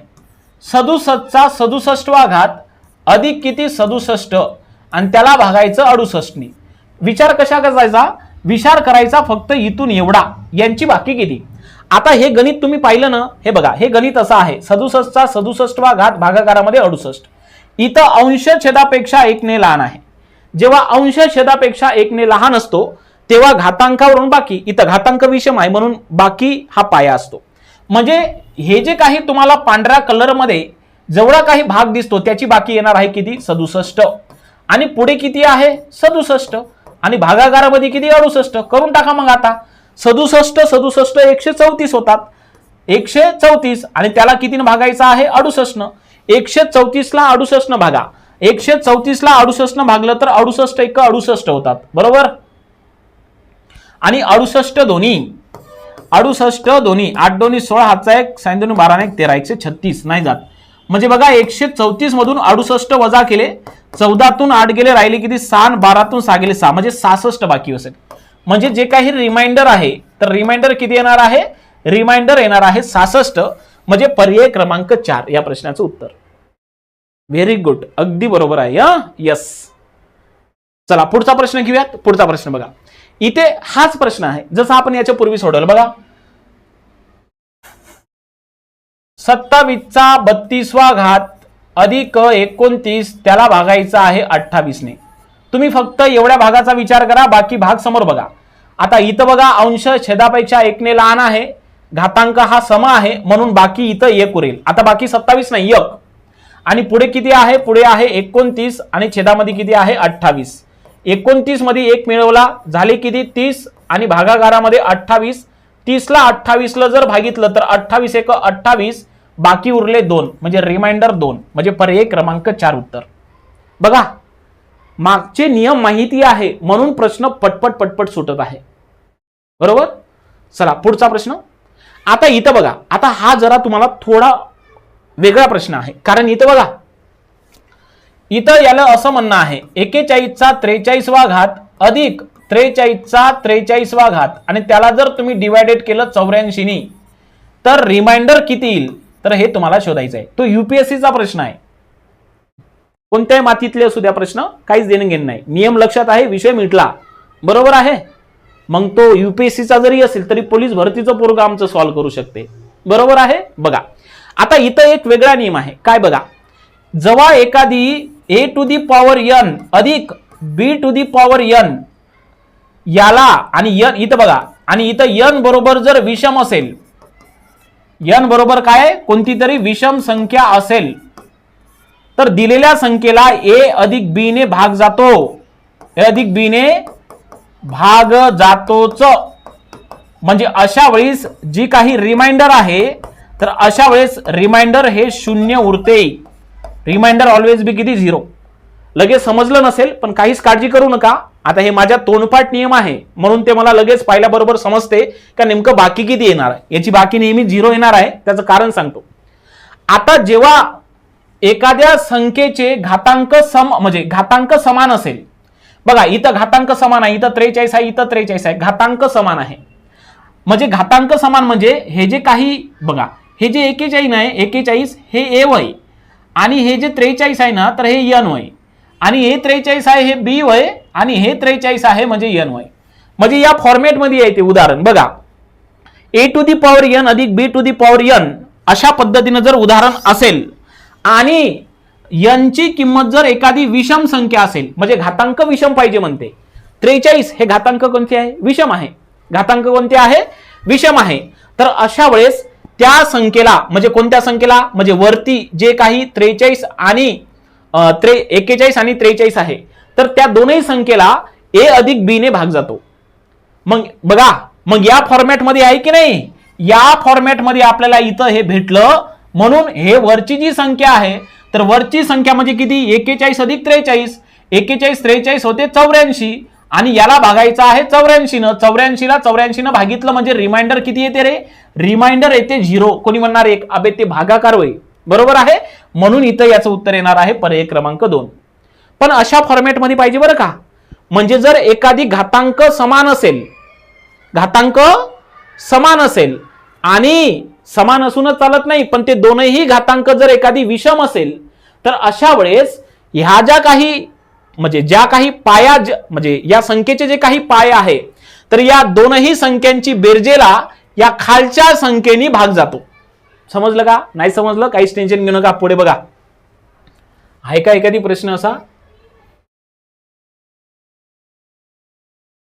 नाही आहे, आहे नाही आहे, नाही आहे रे असा प्रश्न, पण लक्षात ठेवा काहीच हरकत नाही. ओके. चला पुढचा प्रश्न बघा. आता इथे बघा दिसाला किती भयंकर दिसतो बघा. 1 फॅक्टोरियल अधिक 2 फॅक्टोरियल अधिक 3 फॅक्टोरियल अधिक 4 फॅक्टोरियल अधिक 100 फॅक्टोरियल यांच्या बेरजेला 8 ने भागल्यास बाकी किती. आता करत जाणार का, काहीच करण्याची गरज नाही. बघा आता तुम्ही इथं विचार करा की 4 फॅक्टोरियलचा अर्थ काय होतो. काल तुम्हाला सांगितलं मी 4 फॅक्टोरियलचा अर्थ होतो 24. बरोबर आहे की नाही. 4 फॅक्टोरियलचा अर्थ होतो 24. 5 फॅक्टोरियलचा अर्थ काय होतो, 5 फॅक्टोरियलचा अर्थ होतो 120. बरोबर आहे की नाही. हो. मग आता मला काय सांगायचं, या संख्येला कितीने भागायचं आहे, 8 ने भागायचं आहे. या संख्येला कितीने भागायचं आहे, 8 ने. मग एक गोष्ट लक्षात ठेवा, या 4 फॅक्टोरियल मध्ये 8 आली की नाही, आले. 4 फॅक्टोरियल मध्ये 8 आले. कारण बघा 4 फॅक्टोरियलच्या पुढच्या सर्व संख्यांना 8 ने भाग जातोच कारण त्याच्यामध्ये 8 आहे. 4 फॅक्टोरियलच्या संपूर्ण संख्येला 8 ने भाग जातोच, हे कन्फर्म आहे. बघा मी हे गणित इथं लिहून दाखवतो. म्हणजे 1 फॅक्टोरियल गुणिला 2 फॅक्टोरियल गुणिला 3 फॅक्टोरियल गुणिला 4 फॅक्टोरियल डायरेक्ट कुठपर्यंत 100 फॅक्टोरियल आणि त्याला डिवायडेड बाय किती 8. तुम्ही विचार करा 4 फॅक्टोरियलच्या पुढे सर्व संख्याला 8 ने भाग जातो, सर्व संख्येला 8 ने भाग जातो. मग याचा अर्थ एक आहे, जर 4 फॅक्टोरियलच्या पुढील सर्व संख्येला जर 8 ने भाग जातच असेल तर इथं याचा अर्थ इथं रिमाइंडर किती राहते, इथं रिमाइंडर राहते 0. अबे पूर्ण भाग जातो म्हणजे रिमाइंडर काय आहे 0 आहे. मग फक्त आता 1 फॅक्टोरियल 2 फॅक्टोरियल आणि 3 फॅक्टोरियलचा विचार करा. इथं चुकून गुणाकाराचं चिन्ह घेतलं पण ते गुणाकाराचं चिन्ह नाहीये, तिथं बघा अधिकचं चिन्ह आहे. 1 फॅक्टोरियल 2 फॅक्टोरियल अधिक 3 फॅक्टोरियल अधिक 4 फॅक्टोरियल अधिक टिंब टिंब टिंब अधिक 100 फॅक्टोरियल आणि डिवायडेड बाय किती, डिवायडेड बाय 8. 4 फॅक्टोरियलच्या पुढे सर्व संख्यात 8 आहे म्हणून 4 फॅक्टोरियलच्या पुढच्या सर्व संख्याला 8 ने भाग जातो म्हणजे जातोच. हे काळ्या दगडावरची रेषा आहे. मग आता विचार करायचा 1 फॅक्टोरियल 2 फॅक्टोरियल 3 फॅक्टोरियलचा. मला सांगा 1 फॅक्टोरियल म्हणजे किती बे, 1 फॅक्टोरियल म्हणजे 1. 2 फॅक्टोरियल म्हणजे किती रे, 2 फॅक्टोरियल म्हणजे 2. 3 फॅक्टोरियल म्हणजे किती रे, 3 फॅक्टोरियल म्हणजे उत्तर येते 6. मग आता बघा यांची करायची बेरीज. कोणाची, 1 अधिक 2 अधिक किती 6 आणि त्याला भागायचं 8 न. 6 अधिक 2 8, 8 अधिक 1 9. या 9 ला जर तुम्ही 8 न भागितलं तर 9 भागेला 8 बरोबर रिमाइंडर B1 म्हणून त्याची रिमाइंडर असणार आहे 1. पर्याय क्रमांक 3 बरोबर. 4 फॅक्टोरियलच्या पुढील सर्व संख्यांना 8 ने भाग जातोच म्हणून बाकी काढण्याची तिकडे गरज नाही, तिकडे 0च बाकी येणार आहे. बरोबर आहे. किती बाकी येणार आहे, 0च. लक्षात घ्या मित्रांनो. चला पुढचा प्रश्न. आता इथं बघा हे बहुपदी आहे. आता हे उगर रिमाइंडर थेरमचा प्रश्न घेऊन नाहीये, पण हे बहुपदी तुम्हाला जर असा प्रश्न आला तर तो तुम्हाला सोडवता आला पाहिजे म्हणून मी त्याला मधात घेतला.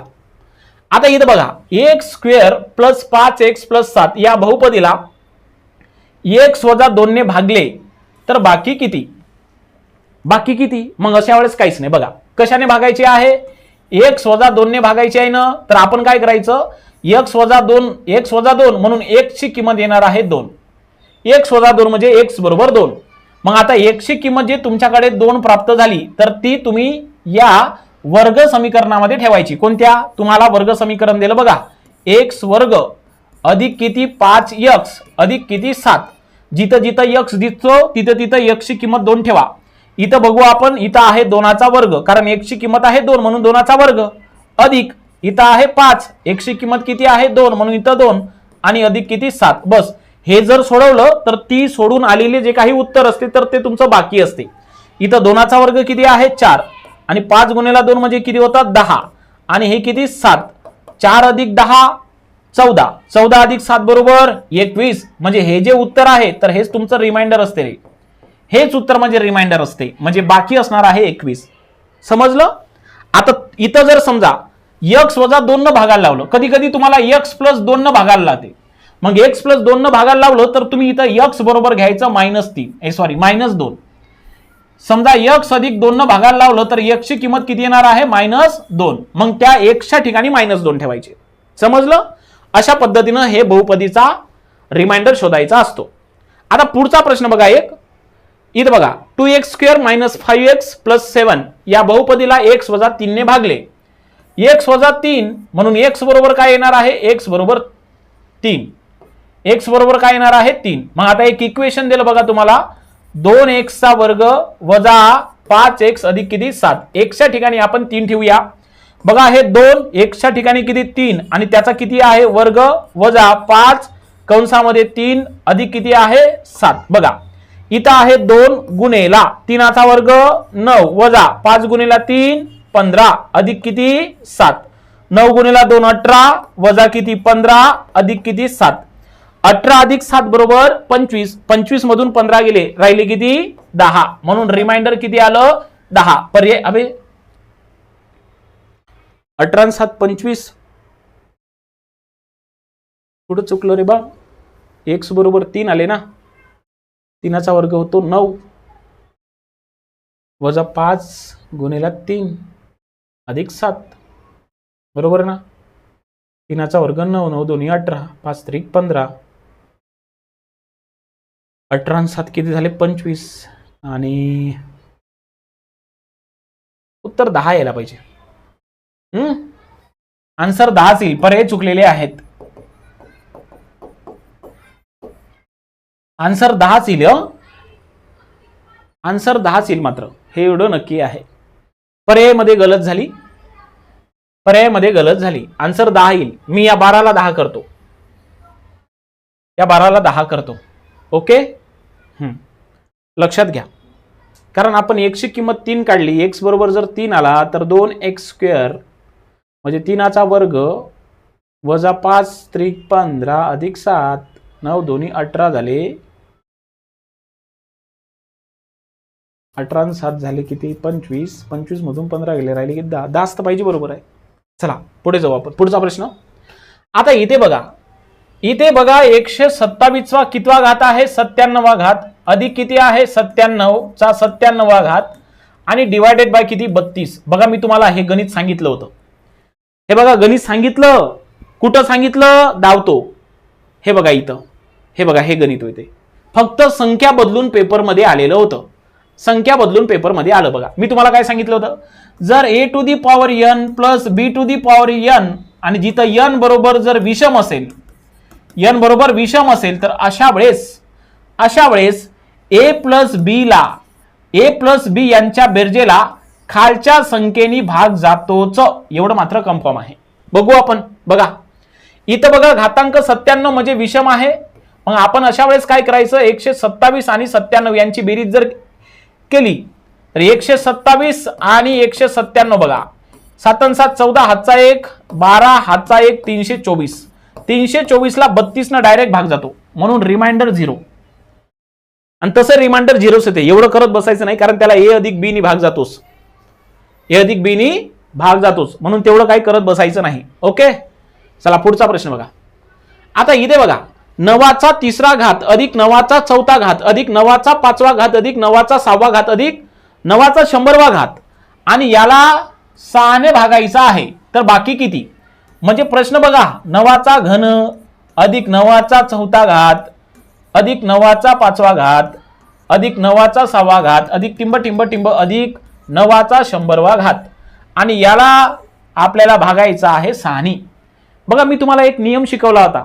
जर एखादी 4चा किंवा 10चा समघातांक असेल आणि त्याला जर तुम्ही 6 ने भागितलं तर अशा वेळेस बाकी 4 उरते, असं मी बोललेलो होतो. तुम्हाला आठवते नाही आठवत मला माहित नाही, पण मला नियम माहिती असल्यामुळे मला ते आठवतं लगेच.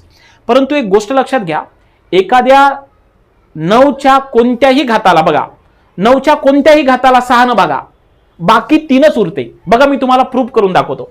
समजा 9चा पहिला घात आहे, 9चा पहिला घात म्हणजे 9, त्याला 6 ने भागलं, रिमाइंडर बघा 3च येते. समजा 9चा दुसरा घात आणि त्याला 6 ने, 9चा दुसरा घात म्हणजे 81, त्याला 6 ने बघा, 6 1 6, 2 उरले, 6 3 18, रिमाइंडर 3. 9चा कोणताही घात असो त्याला 6 ने भागितलं की रिमाइंडर हे 3च येते. काळ्या दगडावरची रेषा आहे, समजलं का? काळ्या दगडावरची रेषा आहे. मग आता एक गोष्ट लक्षात घ्या मित्रांनो, मी काय सांगतो म्हणजे इथं सुद्धा रिमाइंडर 3 राहील, इतर रिमाइंडर 3 राहील, इतर रिमाइंडर 3 राहील, इतर रिमाइंडर 3 राहील, इथं सुद्धा रिमाइंडर 3 राहील. बरं, टर्म किती आहे म्हणजे एकूण किती पद आहे?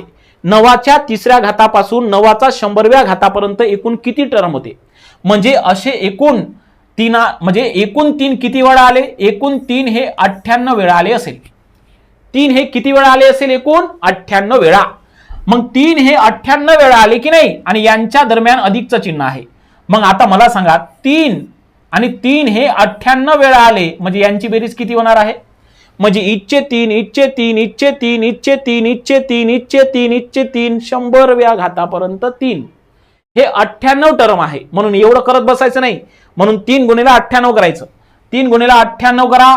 3 गुणिले 98 म्हणजे बघा 9 त्रिक 27, 270 अधिक वरचे 24 म्हणजे 294.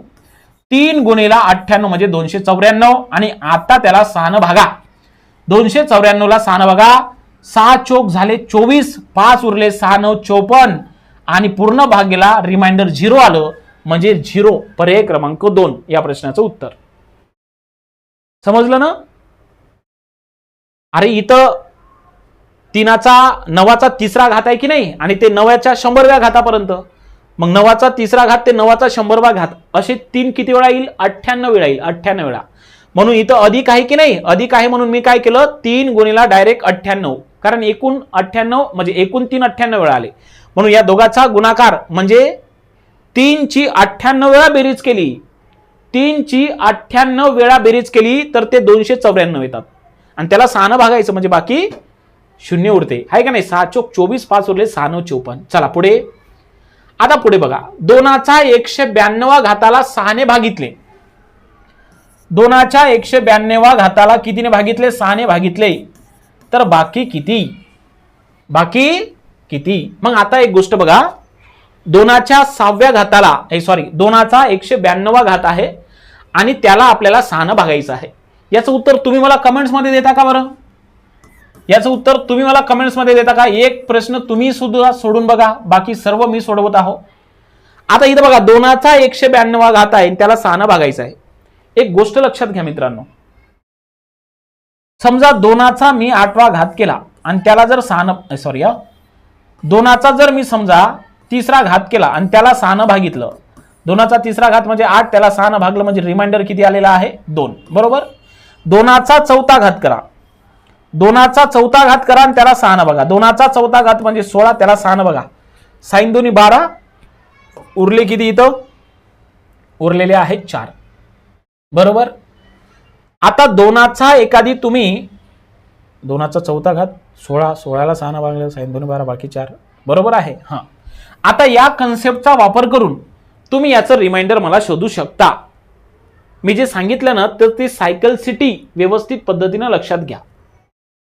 सायकल सिटी प्रमाणे चालायचं, सायकल सिटी प्रमाणे चालायचं. बघा कसं, 192 ला जर तुम्ही 4 ने भागितलं, 4 त्रिक 4 चूक 16 झाले, 4 8 32 म्हणजे रिमाइंडर 4. 2चा 4था घात भागेला 6 म्हणजे 16 भागेला किती 6, साइन 2 12, रिमाइंडर आलं 4.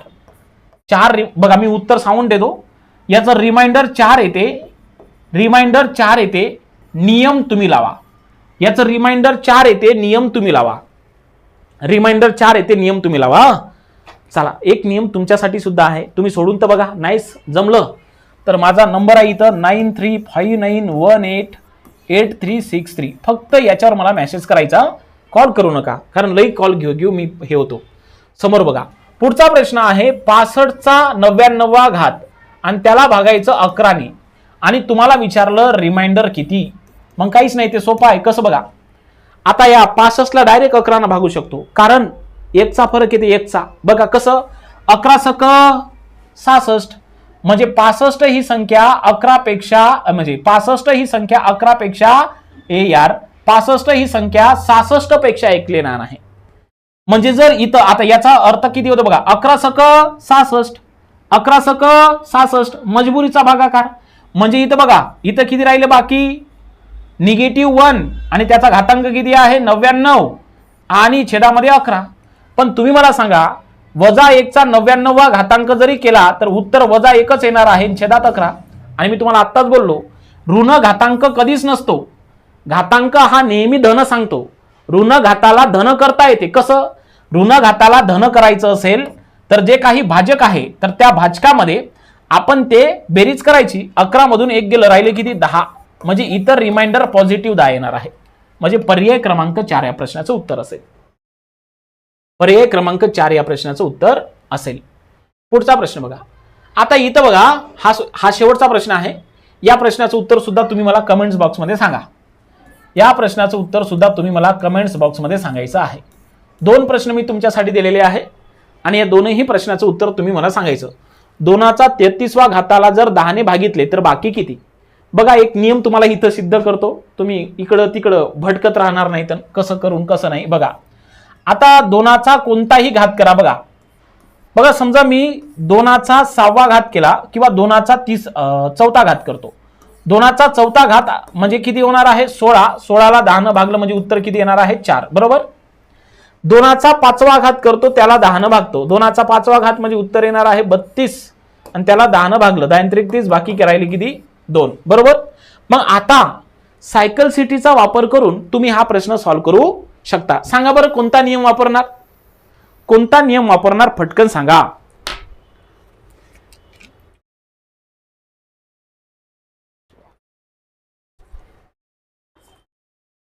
चला किती वेळ झाला.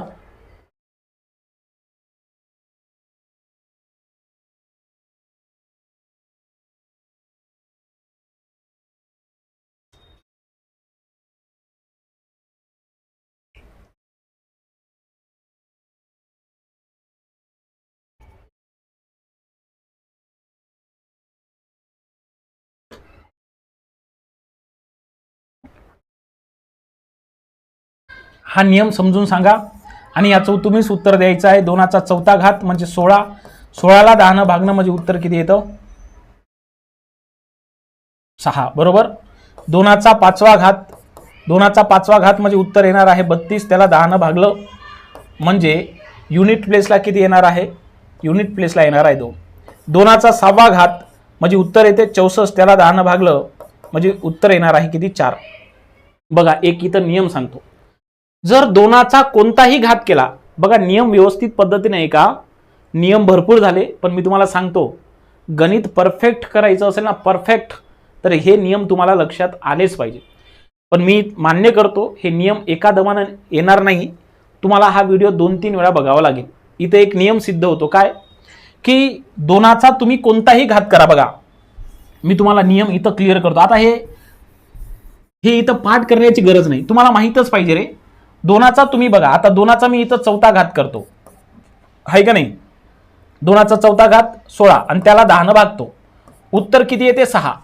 म्हणजे 2च्या तुम्ही कोणताही घातांक जरी केला तर त्याची बाकी हे त्या उत्तराच्या एकक ठिकाणी असणाऱ्या अंका एवढी असते. बघा आता 2चा चौथा घात म्हणजे किती? 16, 16ला 10 भागणं म्हणजे उत्तर 6. बघा 2चा चौथा घात म्हणजे 16 ना, 16च्या एकक स्थानी 6 एवढीच बाकी असते. तुम्ही पुढे बघा 2चा पाचवा घात करा, 2चा पाचवा घात येते किती? 32, त्याला 10 भागा, 10 त्रिक 30, बाकी किती उरले? 2. आता तुम्ही बघा 2चा पाचवा घात म्हणजे 32, म्हणजे बाकी हे एकक स्थानाच्या एवढीच असते. 2चा कोणताही घात करा त्याची बाकी ही येणाऱ्या एकक स्थाना एवढीच असते. बरोबर आहे?